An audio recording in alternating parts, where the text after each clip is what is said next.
everybody, Joe Joseph here from thedailysheeple.com, and this is your news shot. I want to go to sciencealert.com. The human brain can create structures in up to 11 dimensions. Scientists say we found a world that we have never imagined. Very, very, very powerful statement coming from science, especially considering what our brain is capable of and what they're learning about the brain itself. It says neuroscientists have used a classic branch of mathematics in a totally new way to peer into the structures of the brain.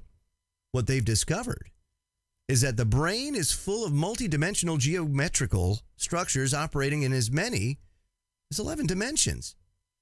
We're used to thinking of the world from a 3D perspective, so this may sound a bit tricky, but the results of this new study could be a major step in understanding the fabric of the human brain, the most complex structure we know of. The latest brain model was produced by a team of researchers from the Blue Brain Project, a Swiss research initiative devoted to building a supercomputer-powered reconstruction of the human brain. Why would they want to do that? I wonder how many severed heads there are right now in the freezer, a la David Rockefeller.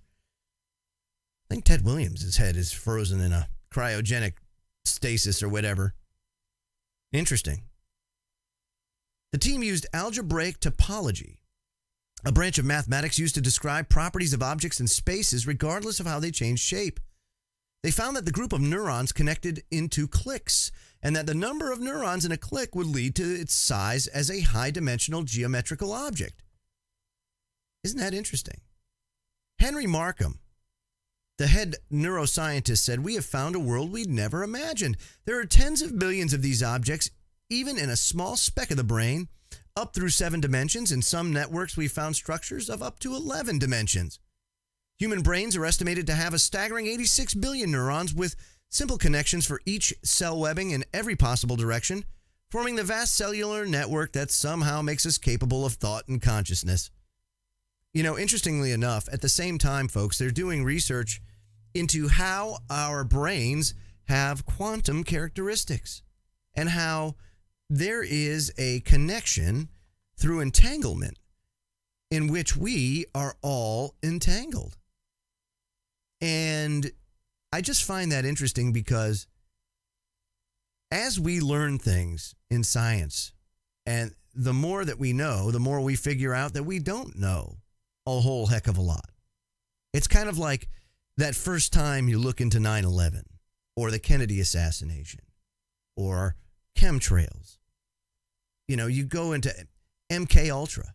There are rabbit holes. Here you are thinking, oh, yes, you know, I am an expert on the ways of the world. And then you look into these subjects and, boy, you find that there's just so much that you don't know. There's so much left to explore. And I would probably think the brain is like a bottomless pit, a bottomless rabbit hole, if you will, because it's capable of doing some very amazing things that we can't even understand. But very interesting that 11 dimensions it operates in. And again, trying to put that in perspective when we live in a 3D world makes it very hard to understand. But I can tell you that we are capable of some pretty amazing things. And this gives a lot of credence, again, to the fact that we didn't come from a puddle.